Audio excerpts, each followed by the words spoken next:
1851년 영국 런던에 있는 수정궁에서 최초로 열린 세계박람회. 세계에서 가장 큰 만국 박람회로 한국, 독일, 영국, 프랑스, 이탈리아 등 160개 나라가 참여하고 있습니다. 세계박람회에는 두 가지 종류가 있습니다. 등록박람회와 인정박람회. 등록박람회는 전시관은 참가국에서 부담에 설치하지만 인정박람회는 주최국이 건축해서 참가국에 무상으로 임대하는 것이 일반적입니다. 개최 기간 동안 개최 도시는 전 세계적인 관심을 한 몸에 받게 될 뿐만 아니라 천문학적인 자금 투자를 통한 인프라가 형성되기 때문에 세계 박람회를 유치하기 위해 전 세계가 혈안이 되어 있습니다. 자, 그런데 놀랍게도 이미 한국에서도 두 차례나 세계 박람회가 열렸습니다. 1993년 대전에서 열린 대전 엑스포, 1993년 8월 7일부터 11월 7일까지 정확히 93일 동안 개최되었는데요. 당시 공식 캐릭터는 꿈돌이, 한국이 참가한 지 100년 만에 스스로 주최국이 된 엑스포로 의미가 상당히 컸습니다.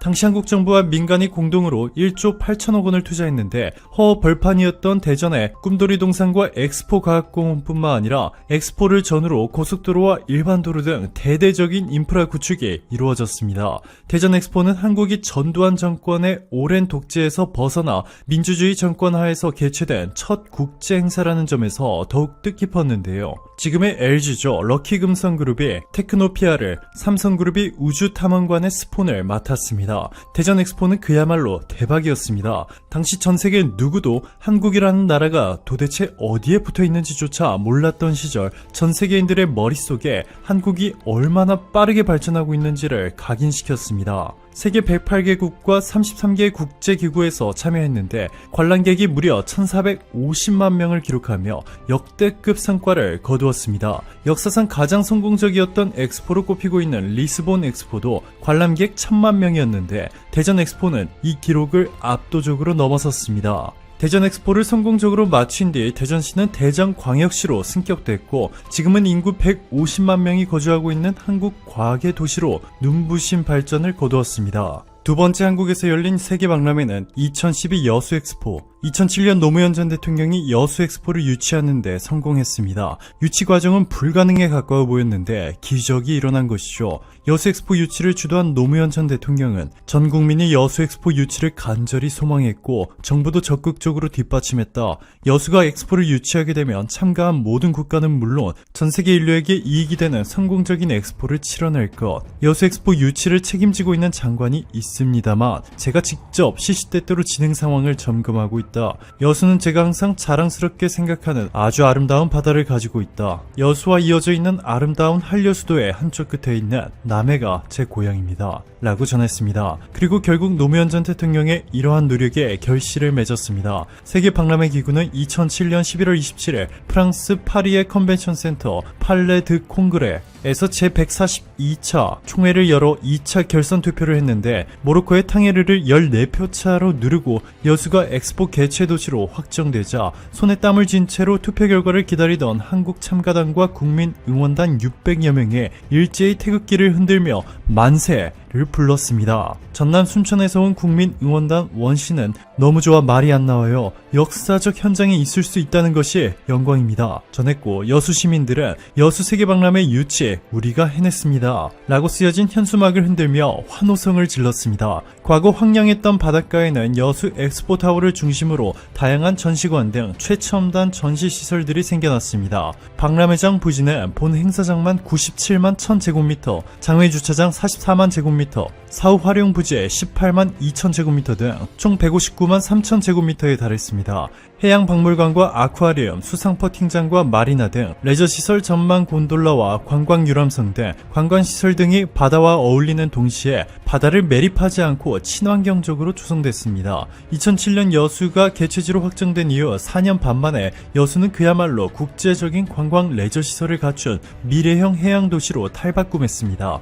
여수를 찾은 엑스포 관람객들은 여수 엑스포타워가 여수의 에펠탑이라며 극찬을 쏟아냈습니다. 남편과 함께 여수를 찾은 프랑스인 줄리 씨는 지난 3일간 이곳에서 묵고 내부에 있는 레스토랑에서 남편과 와인을 마셨는데 해상 숙소라 그런지 더 운치 있고 로맨틱한 시간을 보냈다 전했고, 러시아관 전시 담당자로 온 안드레이 씨는 쾌적한 시설과 아름다운 주변 풍광을 즐길 수 있어서 너무 만족스러웠다 전했습니다. 또한 여수를 찾은 800만 명이 넘는 전 세계 관람객들은 박람회장이 여수 남동쪽 항구 지역인 마래산과 종고선 안에 쏙 담겨있는 형상으로 25만 제곱미터의 부지는 경사도 5% 미만의 평탄한 지역으로 환경훼손 없이 개발된 것을 보고 매우 놀라워했습니다. 자, 그리고 한국은 2030년에 부산에서 또 한 번 엑스포를 유치하기 위해 힘을 쏟고 있습니다. 일본이 2025년 오사카 엑스포를 유치하는 바람에 같은 동아시아 지역에서 연속해서 엑스포를 유치하는 것이 상당히 어려워진 것은 사실입니다. 엑스포 유치를 통해 얻을 수 있는 이익이 상상을 초월하다 보니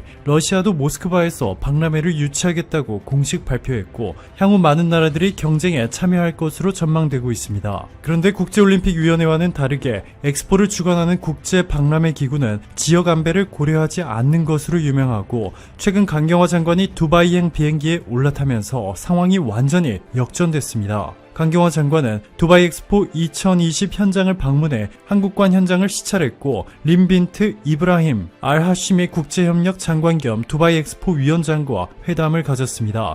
외교가에서는 강경화 장관의 두바이 행이 2030 부산 월드 엑스포 유치를 위한 것이라 말하고 있는데요. 강경화 장관이 2박 3일간 2개국을 순방하는 강행군 일정에서 수도인 아부다비에서 두바이 방문까지 넣은 것은 역대 최대 규모의 엑스포를 준비하고 있는 아랍에미리트의 사전 지지를 받기 위해서라는 분석입니다. 지금까지 한국에서 두 차례 열린 엑스포, 대전 엑스포와 여수 엑스포는 모두 인정 박람회였습니다. 인정 박람회는 특정 분야와 제한된 규모로 3개월간만 개최할 수 있지만 등록 박람회는 사랑과 관련된 모든 것을 주제로 다룰 수 있고 6개월간 규모의 제한 없이 개최할 수 있습니다. 2030년 부산 엑스포 개최를 성공하게 되며 한국 역사상 첫 등록 박람회인 것이고 프랑스, 미국, 캐나다, 일본, 독일, 이탈리아에 이어 올림픽, 월드컵, 엑스포 등 세계 3대 이벤트를 모두 개최하는 7번째 국가로 등극하게 됩니다. 여기서 중요한 점은 세계 박람회를 유치하기 위해서는 직전 유치국의 지지가 매우 중요한 것으로 알려졌습니다. 즉 아랍에미리트의 사전 지지를 얻어내는 국가가 절대적으로 유리한 위치를 선점할 수 있는 것인데 최근 한국과 아랍에미리트의 관계는 심상치 않습니다. 압둘라 세이프 알 누암이 주한 UAE 대사는 대한민국은 4차 산업에서 많은 발전을 이룩했으며 특히 인공지능, 사물 인터넷, 3D 프린팅, VR, 자율주행차, 생명공학, 5G 분야에서 한국 기업들과 윈윈 협력을 강화하고 싶다 전했고 특히 문재인 대통령이 아랍에미리트를 방문하자 모하메드 UAE 왕세자는 한국과 UAE의 관계는 매우 강력하고 특별하다. 문재인 대통령이 UAE에 도착하자마자 첫 번째로 추년비를 방문한 것에 큰 감동을 받았다. 나뿐만 아니라 UAE 국민 모두가 환영할 것이라고 확신한다. 문재인 대통령이 한 번쯤 사막에 나가고 싶다는 말을 한 것으로 들었다. 그런 말씀도 UAE를 이해하는 배경에서 그런 말이 나온 것이다. 그 말을 듣고 마음이 기뻤다 전했고 직후 한국과 아랍에미리트는 특별한 전략적 동반자 관계로 외교관계가 격상됐습니다. 한국이 경쟁국들을 모두 제치고 부산 엑스포를 유치할 수 있는 가능성이 매우 높아진 지금으로부터 1만 1500년 전 최초의 농부가 나타난 이후 세계 곳곳에선 좋은 중자를 개발하기 위한 노력이 이어져 왔다. 특히 한국인의 주식인 쌀은 꾸준히 진화의 과정을 거쳤다. 초기 야생벼는 쌀알이 가볍고 영양분이 적었다. 농부들은 밥상에서 선택받은 죽만 거두어 다시 씨를 뿌리는 방식으로 점점 통통하고 영양분이 많은 쌀을 생산했다.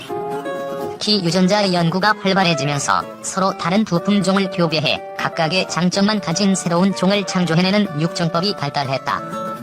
유전 정보 분석이 가능해지고 뼈의 DNA 전체가 해독되자 맛과 수확량, 병충해 전성 등 장점을 유전자에서 찾는 일이 가능해졌다.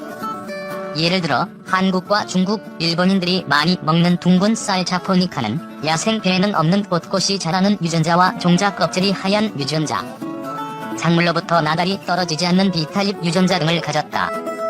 과학자들은 최근까지도 품종의 장점에 관여하는 단백질을 찾고 그것을 만드는 유전자를 찾았다. 이런 분자 표지를 이용하면 벼를 일일이 재배해 수확하지 않아도 쌀이 원하는 장점을 가졌는지 알 수 있다. 최근 미국과 중국 과학자들은 유전 물질에서 단백질을 만들어내지 않고 쓸모없어 보였던 부분이 우리가 아는 통통한 쌀을 탄생시키는 데 큰 역할을 했다는 사실을 발견했다. 미국 세인트루이스 워싱턴대 생물학과와 중국 농업과학원 작물과학연구소 연구진은 자포니카 벼와 벼의 조상격인 야생 벼의 DNA를 비교한 결과 RNA에서 단백질을 만들지 못하는 비번역 RNA가 자포니카 벼에서 훨씬 적게 생산된다는 사실을 알아냈다고 국제학술지 사이언스 어드밴시스에 18일 공개했다. RNA는 일종의 DNA 사본으로 DNA 중 쓸모없는 부분은 사라지고 유전자 발현과 연관된 부분만 남아있는 유전물질이다. 비번역 RNA는 과거에는 단백질을 만들지 못해 쓸모없는 부분으로 생각됐지만 최근 비번역 RNA가 유전자 발현 조절과 후속 유전에 주요한 역할을 하고 있다는 연구 결과가 속속 보고되고 있다. 분석 결과 두 품종이 가진 비번역 RNA의 종류는 각각 3,363가지로 똑같았다. 하지만 연구팀은 이 중 311가지가 자포니카 벼에서 야생벼에 비해 적게 생산된다는 사실을 알아냈다. 연구팀은 그 중에서도 두 품종 사이에서 발현량이 크게 차이 나는 10가지를 골라 기능을 확인한 결과 3가지 비번역 RNA 생산량이 늘어나면 쌀알이 야생벼처럼 변한다는 사실을 알아냈다. 재배 과정에서 이 비번역 RNA의 생산량이 줄어들면서 통통하고 영양 많은 쌀이 늘어났다. 모영준 국립식량과학원 작물육종과 농업연구소는 야생벼는 척박한 땅에서 살아남기 위해 병충해나 재해를 이겨내는 능력이 뛰어나다며 기후 변화에 대비하거나 친환경 재배 등에 활용하기 위해 이런 야생벼의 장점들을 재배벼로 이전하는 데에 유전자뿐만 아니라 비번역 RNA도 이용할 수 있을 것이라고 기대했다. 다른 품종의 벼나 야생벼와의 교배를 통해 특정 유전자를 가진 신품종을 만들 수도 있다. 국립식량과학원에서는 야생벼의 병충해 저항성 유전자를 가진 아미, 기다리병 저항성 유전자를 가진 안평벼를 개발했다. 2001년 벼의 유전체를 해독한 것으로 유명한 스위스 기업 신진카 연구팀은 벼의 유전자 변형으로 옥수수 유전자를 넣어 비타민 A의 전구체인 베타카로텐 함량을 23배나 높은 골든 라이스를 개발했다. 후쿠시마 방사능 폐기물 잔뜩 쌓아놓은 코앞에서 쌀 수확하는 일본. 후쿠시마 원전 사고가 난 지 8년이 지났지만 일본산 식품에 대한 방사능 오염 우려는 여전하다. 이런 가운데 원전 사고 지역 심장부에서 방사능 폐기물을 옆에 잔뜩 쌓아두고 쌀 농사를 하는 모습이 포착돼 충격을 주고 있다. 최근 각종 온라인 커뮤니티에는 방사능 폐기물 바로 옆에서 벼 배기를 하는 일본인들 모습이 담긴 사진이 빠르게 확산되며 논란이 일었다. 공개된 사진들을 살펴보면 농사가 한창인 눈 바로 옆에 방사능 폐기물이 담긴 검은 봉투가 수북이 쌓여있다. 하지만 농민들은 개의치 않고 쌀을 수확하는데 여념이 없는 모습이다. 일본 매체 마이니치 신문에 따르면 이곳은 후쿠시마 원전로부터 반경 20km 이내에 있는 위험지역인 가차오무라라는 마을이다. 벼 배기가 흥해진 사진 속의 농지는 시라이시와 토시키시라는 농부의 것으로 알려졌다. 옆에 노는 방사능 폐기물을 임시 저장해두는 가설장을 설치해두고 오염 토양 213개의 분량을 쌓아둔 것이라고 마이니치는 전했다. 마이니치는 이 같은 상황은 오염 토양의 반출지가 되는 중간 저장 시설의 정비 지연이 배경에 있다고 밝혔다. 해당 지역 지자체에선 농업의 재건에 주력하길 장려하고 있지만 농가에서는 소문 피해 등을 우려하고 있는 것으로 알려졌다. 그렇지 않아도 후쿠시마산 농수산물에 대해 해외는 물론이고 일본 내 불신 여론도 큰데 일본은 강공 전략을 펼치고 있다. 일본의 자신감은 방사능 수치가 이제 정상 수준이라고 판단한 데서 비롯된다. 아베 신조 총리도 매일같이 후쿠시마산 쌀을 먹는다며 끊임없이 이 지역 농수산물의 안전성을 알려왔다. 심지어 농사짓는 곳을 방문해 트랙터 위에 올라가 손을 흔들며 쌀을 수확하는 퍼포먼스까지 보였다. 하지만 외신들은 이 지역의 토양 방사능 수치가 다른 지역에 비해 10에서 15배나 높다고 지적한다. 또 마이니치도 방사능 오염 수치가 높은 토양 사용에 대해 경고했다. 오염이 심한 토양을 전부 퍼내서 버리고 있지만 그 밑에서는 여전히 높은 방사능 오염 수치가 나온다는 지적이다. 특히 이렇게 보낸 토양을 어디에 버릴지도 문제다.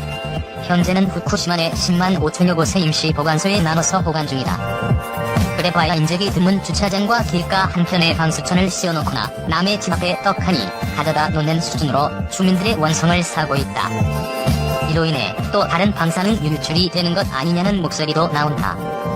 이를 본 누리꾼들은 저기서 쌀 수확하면 아베 총리랑 일본 관료들한테 다 보내라. 저기서 심은 쌀을 먹으라고? 대단한 배짱이다. 같은 일본 사람들도 방사능 무서워하는데 진정한 용자는 아베 총리뿐이네 도저히 이해가 안 된다 등의 반응을 보이며 아베 총리를 비판했다. 미중 무역 전쟁이 곡물, 육류 시장에 영향을 미칠까요?